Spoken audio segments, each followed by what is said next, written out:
बिस्मिल्लाहिर्रहमानिर्रहीम। अस्सलाम वालेकुम। मैं हूं डॉक्टर जावेद इकबाल खाकसार। उम्मीद है आप सब दोस्त खैरियत से होंगे। आज हम बात करेंगे नी पेन के हवाले से। नी पेन यानी घुटने का दर्द, वजूहात, अलामात और होम्योपैथिक इलाज। नी पेन यानी घुटने का दर्द मोच, तनाव या चोट, गिरने वगैरह से भी हो सकता है। टेंडोनाइट्स, ज़ख़म यानी सोर या तकलीफ देह घुटनों के दर्द की अलामत भी हो सकती है। यह हालत टेंडन यानी पट्टों पर चोट लगने के बाद होता है और ये हालत भी घुटने के दर्द का बायस बन सकती है। घुटनों का दर्द हर उम्र के लोगों में हो सकती है।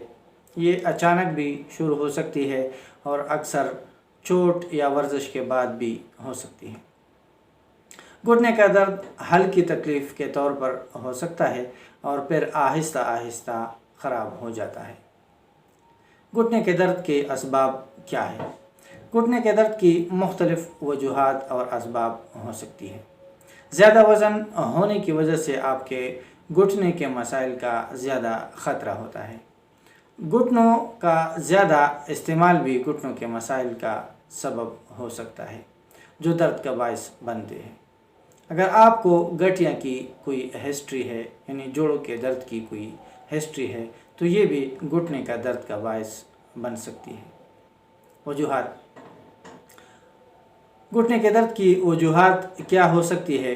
तो घुटने के दर्द की वजूहात में गठिया यानी रोमेटॉइड आर्थराइट्स, गाउट, घुटने के पीछे सयाल से भरी सूजन, जो दीगर वजूहात जैसे गठिया की वजह से भी सूजन हो सकती है। कैंसर, जो या आपकी हड्डियों में फैलते हैं या हड्डियों में शुरू होती हैं। घुटने की हड्डियों में इन्फेक्शन, घुटने के जोड़ में इन्फेक्शन, चोटें और ज़्यादा इस्तेमाल, घुटने या दूसरी हड्डियों का फ्रैक्चर वगैरह भी वजूहात हो सकती हैं। होम्योपैथिक में इसके लिए जो अलामात के तौर पर मेडिसिन इस्तेमाल हो सकती है उसमें rhus tox, ruta, colchicum, calcarea carb, causticum, bryonia, benzoic acid, apis mellifica, arnica, hypericum वगैरह इस्तेमाल हो सकती है। अगर आपको इसी किस्म की कोई तकलीफ़ ज़हूर पज़ीर हो तो अपने करीबी डॉक्टर से रुजू कीजिए। सेल्फ मेडिकेशन से इज्तनाब कीजिए। अपने सेहत का ख्याल रखिए।